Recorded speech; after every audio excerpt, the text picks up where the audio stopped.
New fish, the voice said. Smile for me. The slap cracked across the yard, loud, flat, and final. Dozens of men fell silent. Welcome to my house, boy. Darius Kane's head turned slowly back to center. He said nothing. Laughter rippled through the crowd. Nothing. No words. I like the quiet ones. The man leaned in closer. Quiet ones break pretty. A guard watched from the rail, keys swinging at his side. He looked away slowly, as if he had seen this scene 100 times before. Darius stood still, his cheek burning, his pulse steady. Beneath the sleeve of his gray uniform, his right hand curled closed.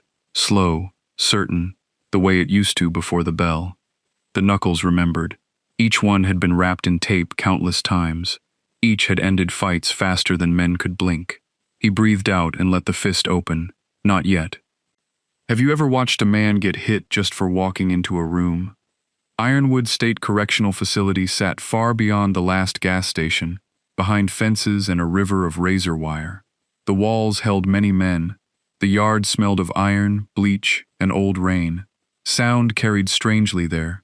A cough echoed, a whisper traveled, and everyone quickly learned that silence was a kind of currency. Darius Kane had been inside for a short while. Before Ironwood, his name meant something. He was the lightweight champion of the state, an undefeated fighter with an impressive record, many victories by knockout. Promoters had flown in from across the country. One slid a contract across a diner table with a life-changing number and promises of private jets. Darius read it twice, then folded it in half and pushed it back. My mother's sick, he said. I'm not leaving. She had advanced cancer. The treatments cost more than he could earn, so he took night shifts at a warehouse, trained at dawn, worked until dark, and sat by her bed in between. He told himself the title could wait. Titles always wait. Mothers don't. Then came the robbery he did not commit. A gas station near his gym was hit late at night. The clerk described a tall black man with a fighter's build. Darius was tall. Darius was black. Darius had a fighter's build. The security tape was grainy. The lineup was rushed. The public defender had far too many cases. The jury took little time. The judge gave him years. He never raised his voice, not at the verdict, not at his mother's face in the gallery. He simply looked at his hands, the ones that had ended fights in seconds, and made himself a promise. In here, those hands would stay down. One swing, even a fair one, could add years. He would do his time and go home to her. That was the plan. Brock Harlan was the problem. Harlan ran his block like a small kingdom. He was a massive man with a thick neck and a laugh that made new arrivals flinch. He had been inside for a long time for putting a man in a coma over a card game. He liked new arrivals. He called them tribute. He took their commissary, their phone minutes, their dignity, and when they had nothing left, he took their fear and kept it like a pet. What made Harlan untouchable wasn't just his size, it was Officer Raylan Voss. Voss worked the block floor. He carried his keys low and his eyes lower. When Harlan collected, Voss found a reason to be at the far end of the hall. When a camera might catch something, Voss remembered it needed cleaning. They never spoke of any arrangement. They didn't have to. A nod here, a blind eye there. Harlan kept the block quiet, and Voss wrote reports that said all was well. So when Harlan slapped the new man in the yard, he expected the usual, a flinch, a stammer, a tribute paid. He did not know what he had touched. He did not know that the quiet man's hands had been insured for more than Voss earned in years. He did not know about the undefeated record, the knockouts, the reflexes drilled so deep they fired before thought. He saw a slim black man with downcast eyes and read weakness. The whole block read weakness. They were all looking at the wrong thing. They watched Darius's lowered head and missed the stillness underneath it, the kind of calm that isn't surrender. It's a fighter pacing himself. It's a man counting rounds. Darius lay on his bunk that first stretch and listened to Harlan's laugh roll down the tier. He thought of his mother's voice on the phone, thinner with each call. He thought of the promise, keep the hands down, go home. He didn't know the promise was about to cost him everything. The chow hall ran on unwritten rules, where you sat, who you looked at, how long you held a stare. Darius learned them by watching. He took a corner seat with his back to the wall, tray in front of him. He almost made it through the meal. Harlan crossed the room slowly with two men trailing him like shadows. The hall noticed before Darius did. Forks went still. Conversations dropped away. By the time the shadow fell across his tray, Darius already knew. "You're in my seat," Harlan said. There were many empty seats. Darius started to rise. He didn't argue. He reached for his tray to move. Harlan got there first. One thick hand flipped it. The tray spun, and food and milk hit Darius square in the chest, then slid to the floor. The carton burst. White ran down his gray shirt like something split open. The hall laughed. Not all of them, but enough. Enough that the laughter became its own wall, and Darius stood inside it, dripping alone. "Clean it up," Harlan said. "You made a mess." Darius looked at him. Just looked. In that half-second, something flickered behind his eyes, fast as a counterpunch, then gone. He knelt. He gathered the bread. He wiped the milk from the floor with a napkin that fell apart in his hand. He did it without a word, the way a man does a thing he has decided to survive. Harlan watched, grinning, feeding on it. Good boy. The injustice of it sat in the room like smoke. Many men were there, and not one stood. Not one said a word, because every one of them had done the math, and the math always came back to the same answer. Crossing Harlan cost too much. Darius carried the ruined tray to the bin. His hands did not shake. By the door, leaning against the frame with his arms folded, Officer Raylan Voss watched the whole thing. When Harlan glanced his way, Voss did the smallest thing imaginable. He nodded. The slap had been a test. The tray had been a message. What came next was a campaign. Harlan understood power the way some men understand weather. You don't take it all at once. You take it slowly, in pieces, until the other man forgets he ever owned anything. So he started small and made it last. Night after night, Darius returned to his cell to find his mattress on the floor, his sheets gone, his family photos slid under the bars and stamped with a boot print. His mother's face stared up at him through a smear of dirt. He picked it up. He wiped it clean with his thumb. He said nothing. His commissary vanished. The soap, the stamps, the instant coffee bought with money he didn't have. He found the empty wrappers on his pillow arranged in a neat little row, a signature. They came for the letters. Darius wrote his mother every day. He waited on her replies the way a drowning man waits on air. Harlan learned this because Harlan learned everything, and he made sure the letters stopped arriving.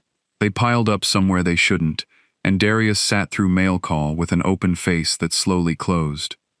Here is what Harlan saw from inside his own head. He saw a man breaking on schedule. He had done this many times. There was a rhythm to it, a music, and Darius was dancing to it just like the rest.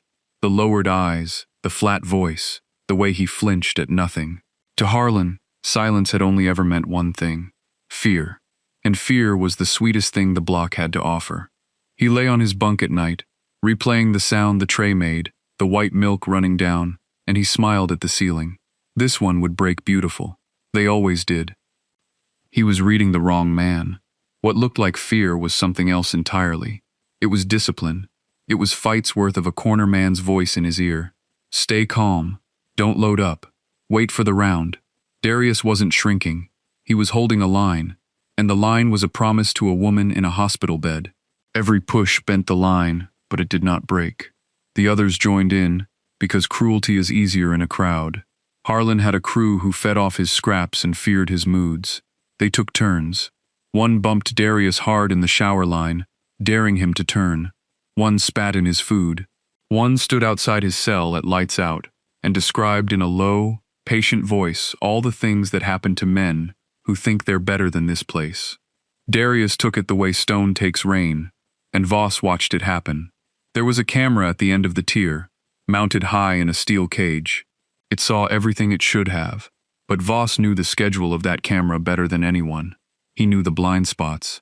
On the nights Harlan worked, Voss found paperwork that needed doing at the far desk, his back turned, his radio low. Then came the phone call. Darius got a few minutes on the tier phone. His aunt's voice came through small and tight, and he knew before she said it. His mother had taken a turn. The treatment wasn't holding. The doctors were using words like comfort and time, words that meant the end was moving closer while he stood behind fences, unable to reach her. She asks about you, his aunt said.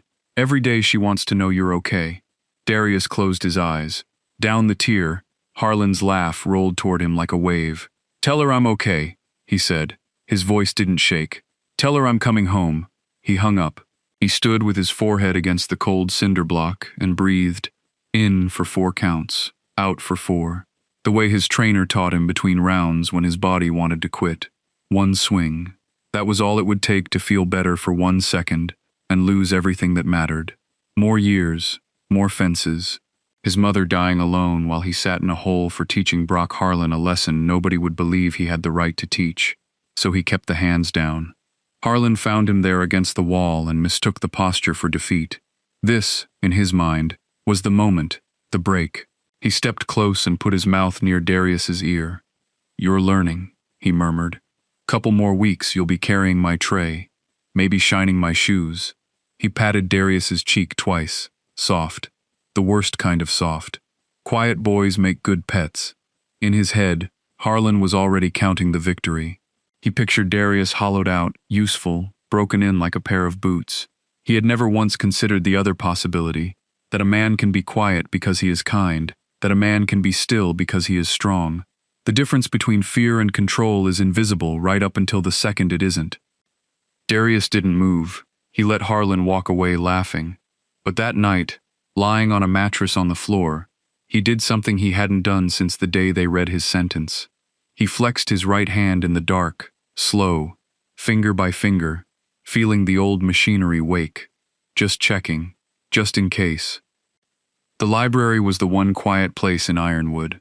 Harlan didn't read. Darius went for the silence. He found an older man already there, gray-bearded, half glasses low on his nose, a chess book open in front of him. The man watched Darius sit. He watched the way Darius set his hands flat on the table and smiled. "I know those hands," he said. Darius looked up. "Harlan Graves. I trained fighters for many years before this place." He tapped the table. "Saw you take the state title. Round 9. You dropped your opponent with a check hook nobody saw coming." He chuckled. "I saw it. I've been watching you walk this block like a man holding his breath." "I'm not here to fight," Darius said quietly. "I know that too." Graves leaned in. "That's why they think you're weak. Out there, that restraint made you a champion. In here, it's getting you killed slow."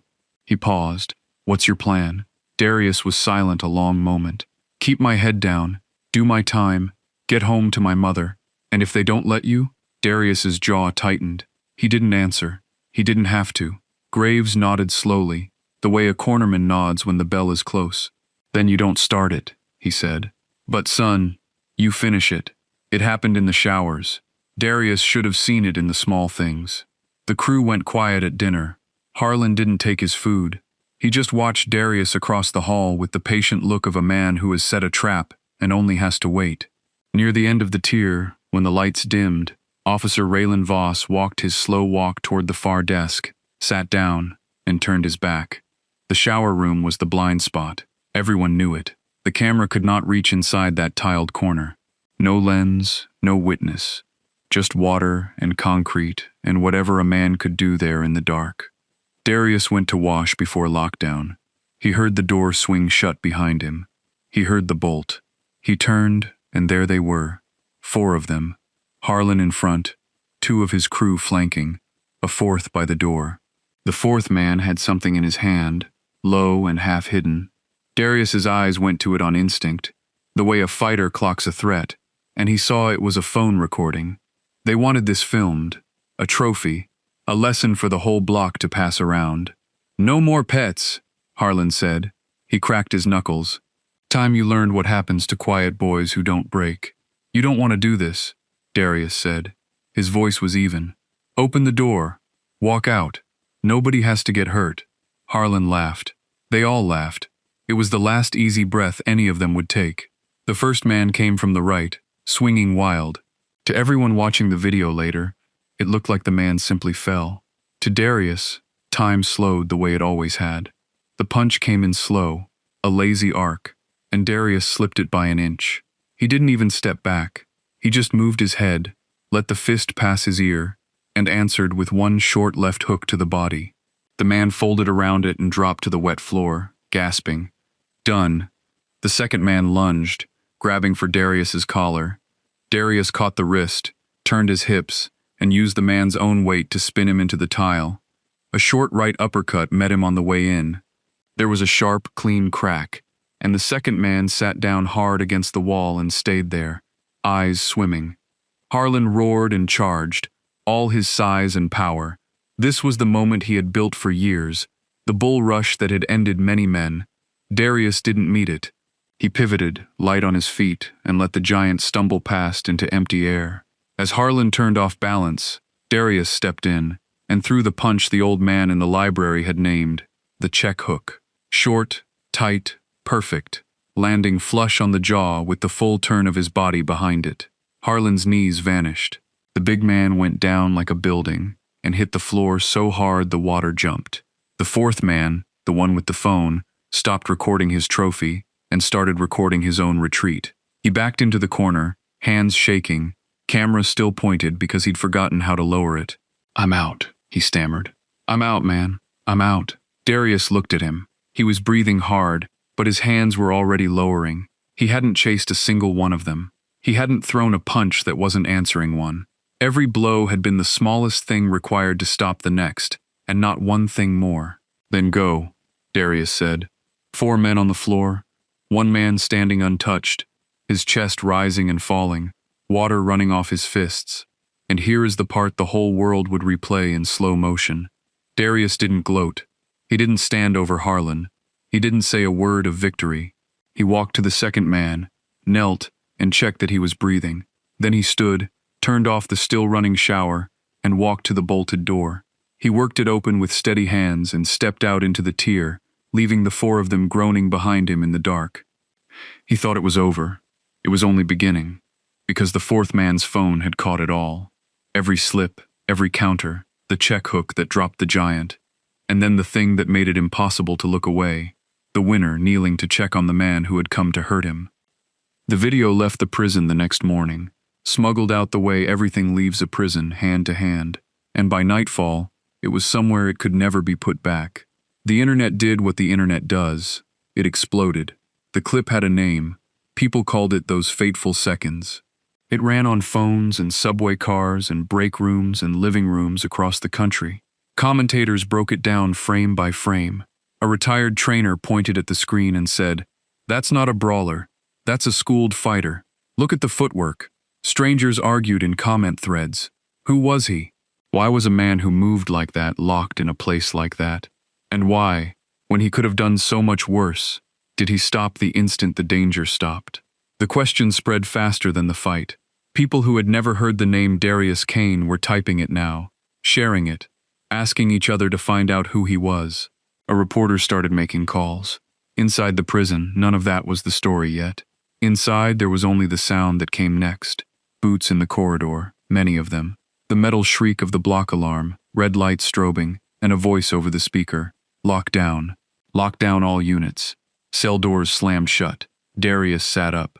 Through the bars, he saw Voss walking fast, face white and furious, a radio pressed to his mouth. And Darius understood in the cold way you understand a punch already thrown, that the men on the floor were going to have their version first. The story they told was simple, and the lie usually is.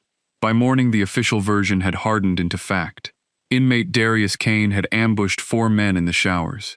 He was dangerous. He was trained. He had concealed a violent history and exploded without warning. 4 inmates were in the infirmary. The prison had a duty to act. It didn't matter that the math made no sense. Nobody asked why 4 men would corner 1 in the only room without a camera. They had their paperwork from Officer Raylan Voss, who wrote that he had heard a disturbance and found Kane standing over the victims. Victims. That was the word they used. Harlan played it from a hospital bed. When the review came, he could barely speak, which made him look even more like prey. He scrawled his account on a notepad in a shaking hand. He came at us. We tried to stop him. He's an animal. He underlined animal twice. The warden read the report and made his decision quickly. He hated paperwork and attention. The video had given him both. The quickest way to make it stop was to bury the man at the center of it. Darius was pulled from his cell and taken to solitary. A concrete box with a steel door, a slot for food, and a narrow window. They told him it was for his own protection. They told him it was pending investigation. They did not tell him how long. He sat on the bunk and held his own silence in both hands. He thought of his mother somewhere out past the fences, asking after a son who had just vanished. He thought of the promise he had made and kept for those early days, and broken in those fateful seconds. And he could not even tell himself he had been wrong. He had had no choice. But the truth never seemed to matter in here. The truth had a fractured jaw and a notepad, and the truth was winning. Outside the walls, the same fight was tearing the country in half. The video had made Darius famous. But fame is a coin with two faces. For every voice that called him a hero, another called him exactly what Harlan had written. They didn't know him. They saw seconds in a prison uniform and decided the uniform was the whole story. He was an inmate. He had put 4 men in the hospital. Somebody dug up the robbery conviction and posted it without context. The thread turned overnight. People who had cheered now wrote that they had been fooled. The prison said nothing. Silence served them. It might have ended there. A man erased in a concrete box while the world moved on. Except the video had reached one more person. Vivian Hale had spent many years suing prisons. She ran a small legal aid office and had a particular allergy to official stories that arrived too clean. She watched those seconds the way she watched everything. Twice, the second time with the sound off. And what she saw was not what the headlines saw. She saw a man who never advanced. She saw counters, not attacks. She saw 4 aggressors and 1 defender. And she saw the defender stop the instant he could kneel and check a fallen man's breathing. You did not get that footage from an ambush. You got it from a man trying very hard not to kill anyone. She drove to the facility and demanded to see him. They put her in a visiting booth with scratched glass. When they brought Darius in, thinner than the video, eyes hollowed from the box, she introduced herself in 1 sentence. "My name is Vivian Hale. I think you're being railroaded, and I'd like to prove it." Darius studied her through the glass. He had learned not to hope. "They have 4 witnesses," he said, "and a guard's report and my record. I have a phone video that already made me the villain." "You have a phone video," Hale said, "that I can read better than they can." She opened her folder. "Tell me everything. Start with the first night." So he did. The mattress on the floor, the boot print on his mother's photo, the letters that never came, the nights, the bolted door, and the one detail that made Vivian Hale stop writing and look up. "He recorded it himself," she said slowly. "Harlan wanted it filmed to humiliate you, to document an execution," she said. "And he documented the opposite." She tapped her pen against her teeth, thinking. "But it's still his word against yours on how it started. A jury hears convicted felon attacks 4 men. They fill in the blanks the easy way." She frowned. "I need more than the phone. I need the room. I need the nights before it. I need to show a pattern." "There are no cameras in the showers," Darius said. "That's why they chose it." "No," Hale agreed. "But there are cameras everywhere else." She started flipping pages faster. The tier, the mess hall, the corridor outside your cell. She looked up, and something sharpened in her face. "Mr. Kane, where I come from, when an institution chooses a blind spot this carefully, it isn't because they only have 1 camera. It's because they know exactly what all the others would show." She filed the request that afternoon, a formal demand for every minute of footage from the block for the relevant nights.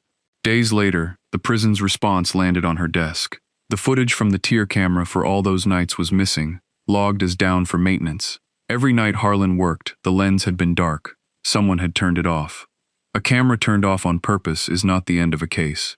To Vivian Hale, it was the beginning of one. A missing tape isn't innocence. It's a confession with the words scratched out. She took the maintenance log to a hearing and stood in front of a review panel.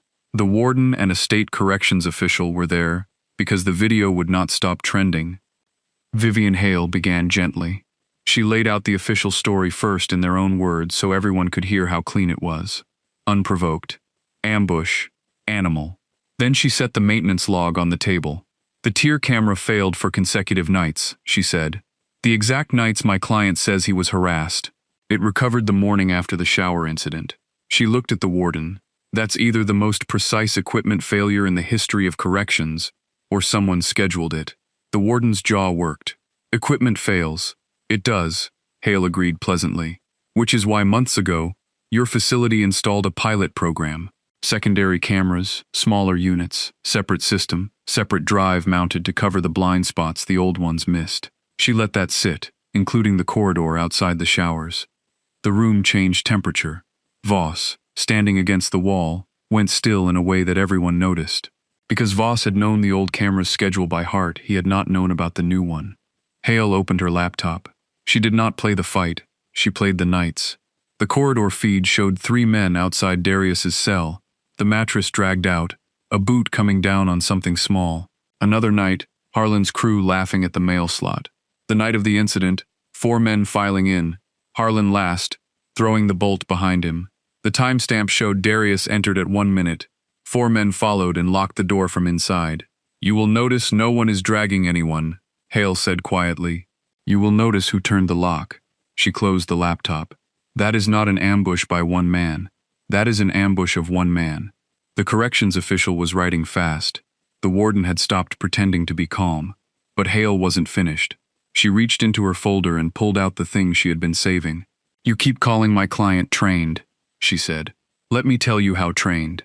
She slid a sheet across the table.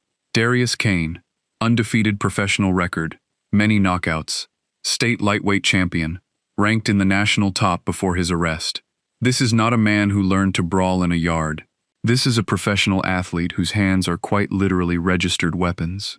"You're proving our point," the warden frowned. "He's dangerous." "I'm proving the opposite," Hale said. "And in about 10 seconds, you'll see why." She played the fight, once at full speed, then again slowed down frame by frame. A fighter at his level throws a punch that generates enough force to end a life. He knows it. It's the first thing they teach you. So watch what he does with 4 men trying to hurt him in a locked room with every legal and moral right to defend himself by any means. She pointed. First man, a body shot, not the head. Drops him without unnecessary damage. Second man, he uses the man's own momentum. 1 short counter. Third man, Harlan, the check hook. 1 punch, clean. He could have followed up. He doesn't. He steps back. She advanced to the final seconds. Darius untouched, kneeling beside the second man, checking his breathing.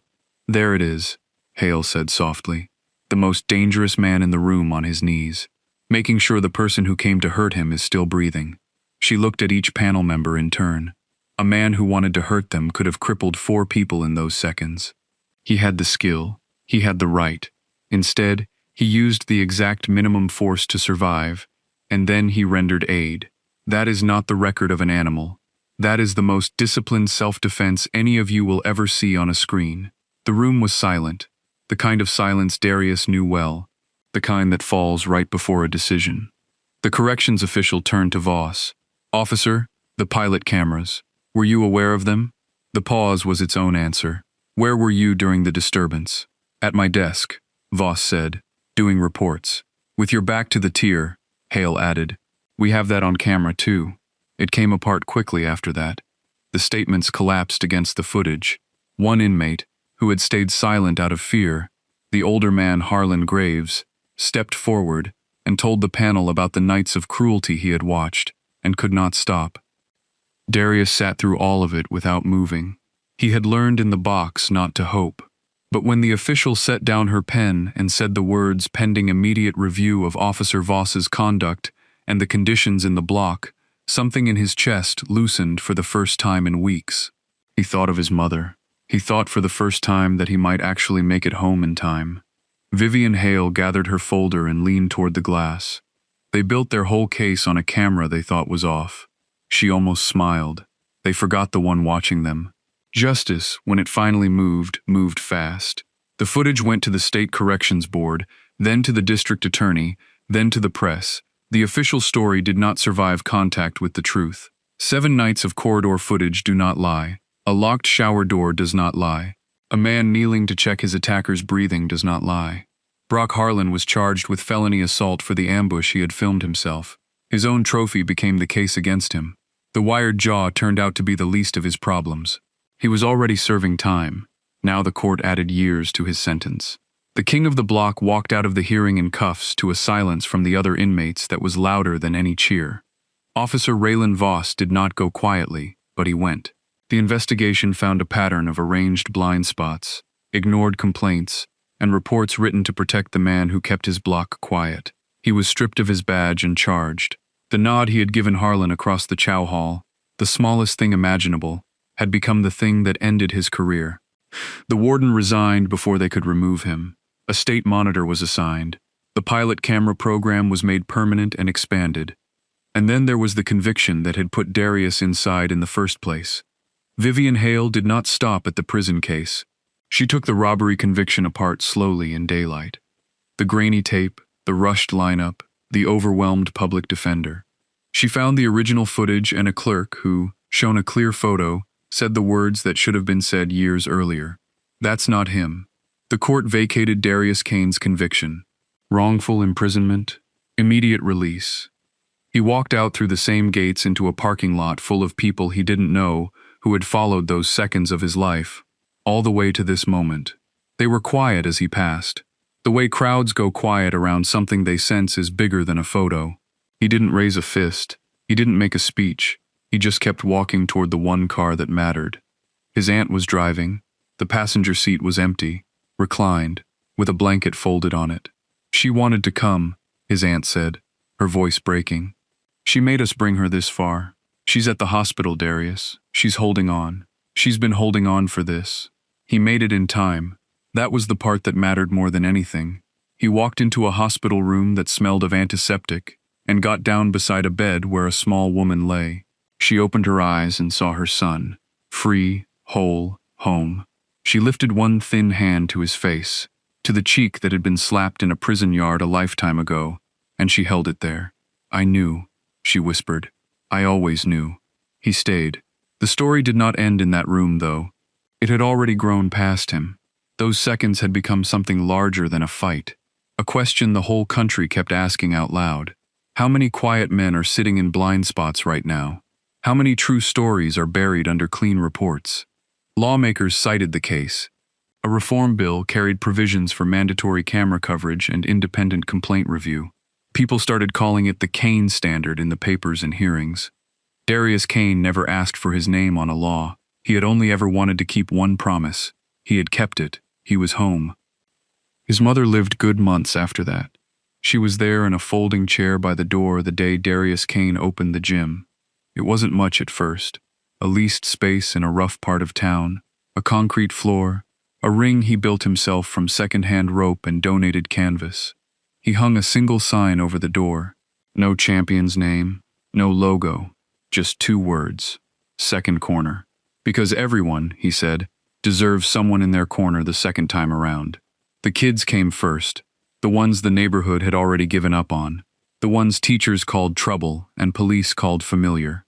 Darius didn't ask about their records. He asked about their footwork. He taught them the thing he had learned the hard way in a place with no cameras. That real strength is the power you choose not to use. Anybody can throw a punch, he told them. It takes a fighter to know when not to. Harlan Graves ran the morning sessions. The old trainer had made parole, and the first call he made from outside was to the gym. He stood in the corner with his half-glasses and his chess book, barking at teenagers about keeping their hands up, and he looked for the first time in years like a man exactly where he belonged. Then came the others, men fresh out of prison, blinking in the daylight, carrying records and reputations and nowhere to go. Darius gave them mops and gloves and a reason to show up. Some of them had been inside places like Ironwood. A few had been Harlan's once, and were trying not to be anymore. Darius didn't turn them away. He had learned that the line between the man on the floor and the man standing over him is thinner than anyone wants to believe, and that mercy, given once, tends to come back around. Vivian Hale visited sometimes between cases. The Kane standard had passed into law in states by then, and she carried a folder, as always, full of other quiet men, in other blind spots, who needed someone to read the footage better than the people who had buried it. She never ran out of folders, but she said the gym was the only courtroom she had ever seen where everybody won. Darius still trained early, alone, before the kids arrived. He wrapped his hands the old way, slow, knuckle by knuckle, and hit the heavy bag in the gray light, and remembered a yard, a slap, a promise. He had walked into that prison a champion nobody knew. He walked out a man everybody did. And he had decided somewhere in a concrete box that if his name was going to mean anything, it would mean this. A second corner for anyone the world had counted out. That's the story.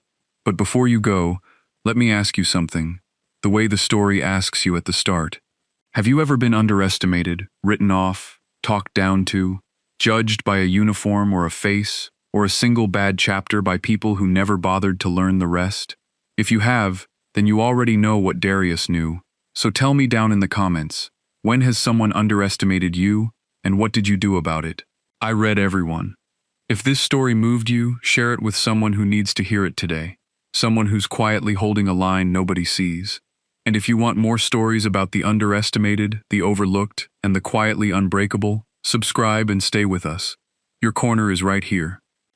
I'll be honest with you, I make these stories because I've watched good people get treated like they're nothing, and I've watched the world look away. Darius isn't real, but that feeling is.